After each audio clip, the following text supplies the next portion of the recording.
It's really hard to keep up with the misinformation out there. Some viewers have been sending me a particular video, and I'm not going to share it because I don't want to give it any more exposure. But it's putting out a lot of incorrect information. I've reported some of these channels to YouTube, TikTok, Facebook, and other platforms. Most of them are just AI slop, usually from overseas. I've found a lot coming from the Philippines, India, and different places here in the United States as well. People are using AI to generate what looks like a person. You can kind of tell it's not a real human being, it's AI generated. If it's a cat video and they're interacting with their cat or something like that, who cares? But they're giving out incorrect information, and a lot of people are subscribing to these channels. They're taking this information and thinking it's a real human being who knows what they're talking about. Unfortunately, that's not the case.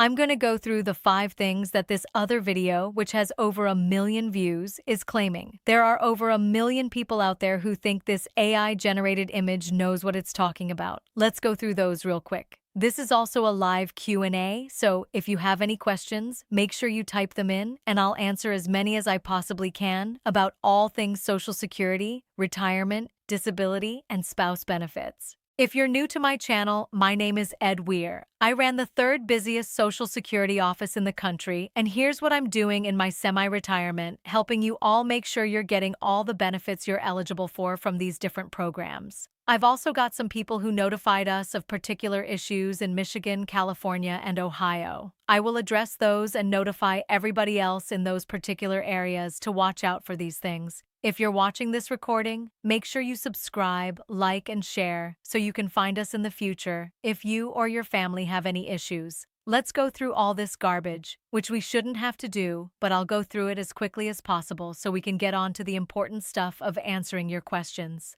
This AI-generated image was talking about federal income taxes, saying you should stop paying federal income taxes. Yeah, good luck with that. I've been trying to cancel my subscription to the IRS for decades. Hasn't worked. Now, if you're low income, there are a lot of people who don't even have to pay federal taxes. But if you have to pay federal taxes, you pretty much better do it, or they're going to come looking for you. We're past tax season, so I'm not going to spend a lot of time on this, but there's a website. Next year during tax season, we've got a bunch of regulars on here who give out free information on where to go to get help. On the IRS website, there's a tool that tells you whether you even need to file a tax return if you're very low income. Sometimes you don't have to pay taxes, and you don't even have to file a return. The IRS website gives you a nice little tool that takes about 12 minutes to complete, and it tells you whether you have to file, let alone pay federal income taxes. Remember, this is only federal. This is not state. Even if you don't have to file a federal return, you might have to file a state return. Sometimes you might get earned income tax credits back and stuff like that even if you don't have to pay. Sometimes you might be able to get some money back. It's important to do the right thing and not listen to some AI-generated image telling you not to do something when your situation might be different. One of the things that ties into this is tax on Social Security. The president keeps saying there's no tax on Social Security benefits. That is 100% incorrect. In the One Big Beautiful Bill, they ended taxes temporarily on tips and overtime with a lot of limitations there. That was a temporary thing. Obviously, the tax cuts for the billionaires and millionaires, that's permanent. But for the rest of us, it's temporary, and there are a bunch of hoops you have to jump through. In terms of Social Security, if you have to pay taxes on your Social Security, which most people don't, about 50% of people don't because their Social Security benefits and their other income is just too low, then you don't have to pay it. But if you have to pay taxes on your Social Security benefits, then you have to pay taxes on your Social Security benefits. The whole thing about no taxes on Social Security did not pass. It did not pass. There was a deduction that did pass for $6,000 or $12,000 if you're married. Basically, if you made $100,000 and you're able to get that deduction, that means you only made $94,000. You get $6,000 off of there, but that's income tax related and has nothing to do with Social Security necessarily. So if you have to pay taxes on your Social Security benefits, then you have to pay taxes. The One Big Beautiful Bill didn't change that whatsoever. The IRS also has another great little tool there. Are my Social Security or Railroad Retirement benefits taxable? Railroad retirement is another weird system I've talked about a whole bunch of times. You can take that little quiz as well to see if you actually have to pay taxes on your Social Security benefits. Basically, it's kind of a war over taxes, so I don't want to spend a whole bunch of time on it, but I've got the breakdown there. If you're single making under $25,000, there's zero taxable on your Social Security benefits. Between $25,000 and $34,000, up to 50% of your Social Security benefits will be taxed at whatever rate you have to pay. Not a 50% tax rate, just 50% of your Social Security benefits could very well be taxed. Now let's get into the next one. Property tax. This was actually a good one. One of our viewers reached out to me and told me about an issue in Michigan. Property taxes can be reduced in a lot of places. A lot of our regular viewers have mentioned this over the years. In their particular areas, in the state I lived in, being a veteran, I could get a discount on my property taxes or my car registration.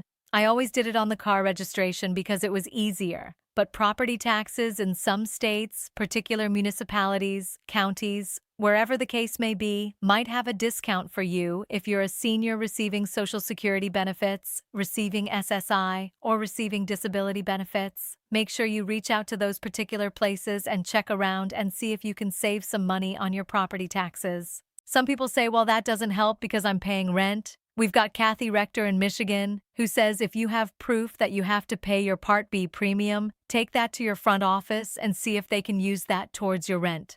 I live in Michigan. Thank you, Kathy. Some housing authorities, some apartment complexes, or whatever the case may be, it doesn't hurt to try. All they can say is no, and then you ask again, and they eventually tell you to leave the office or something. But hey, at least you tried. That's the first time I've heard of that. Anybody else, because you're receiving SSI, Supplemental Security Income, Medicaid, or anything like that, short of Section 8 housing, anybody else getting those types of discounts? Let us know in your particular neck of the woods as well. Let's help out all those other people that are watching. If you're living somewhere, tell us what state you're living in, and if it's a county thing, tell us the county and let us know if there is a deduction for your property tax or car registration based on being a senior or disabled or whatever the case may be. Let us know so we can get an idea and help out as many people as possible out there. Another thing this stupid AI image was talking about was Medicare premiums.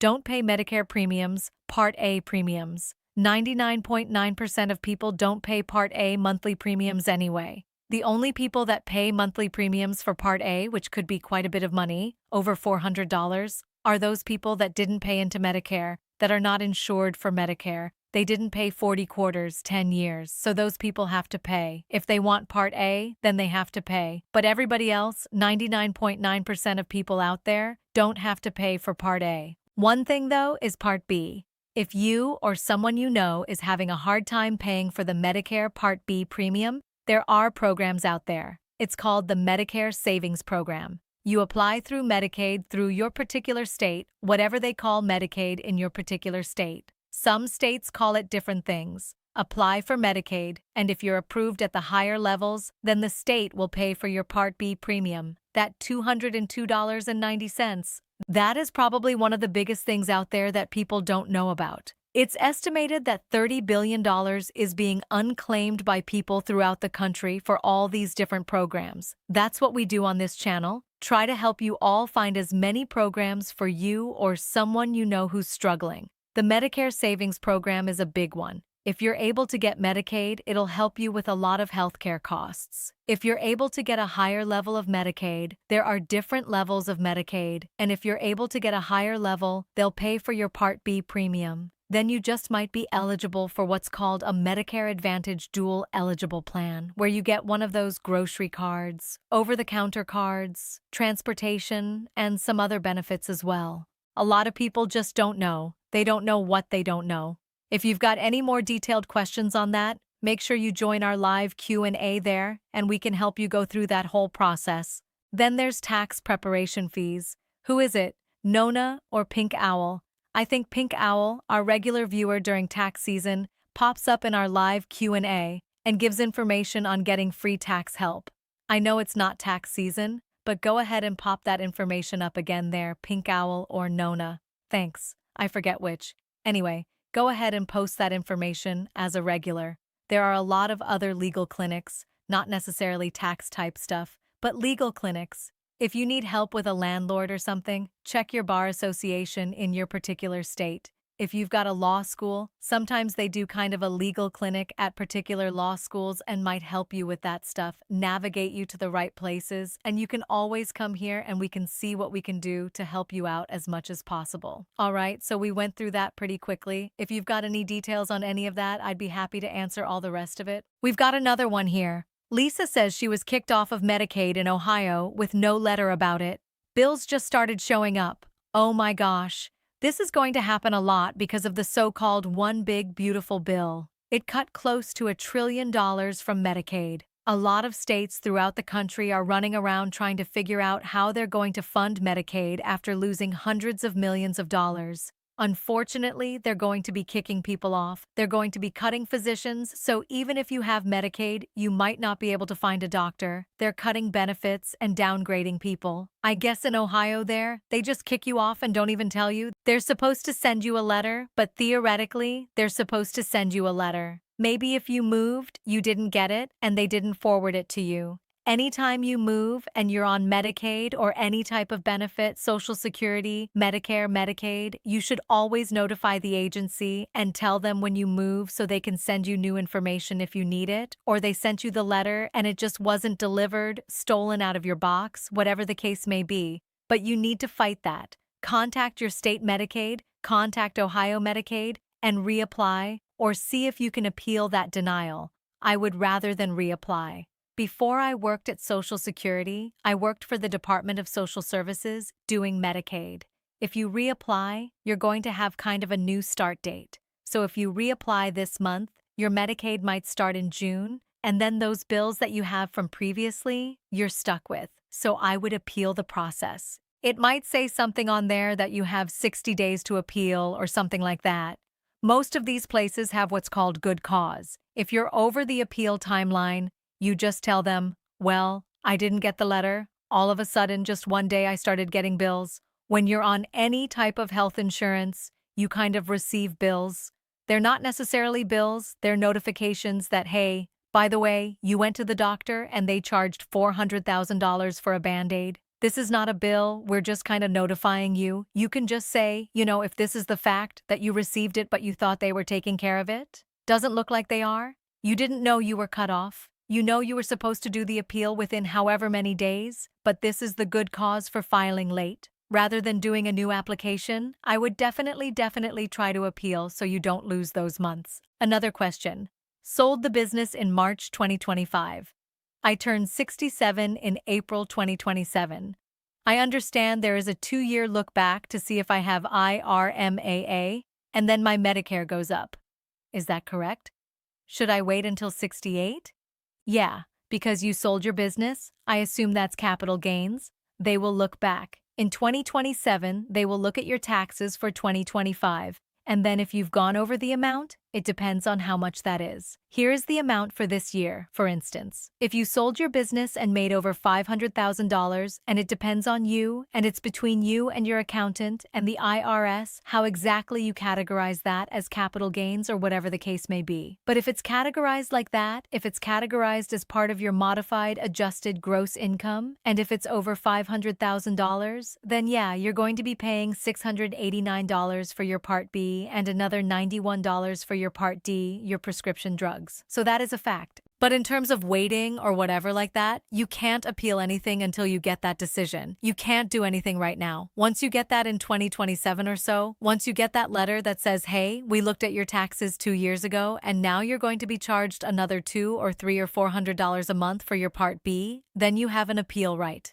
It's an SSA 44. That's a life-changing event. Capital gains like that, if you sell a house, capital gains might not work, but it doesn't hurt to try. Don't worry about it until you actually get the letter. You can't do anything with Social Security. You can't appeal a decision that hasn't been made. They haven't made one, so you just have to, as we used to say in the Marine Corps, hurry up and wait.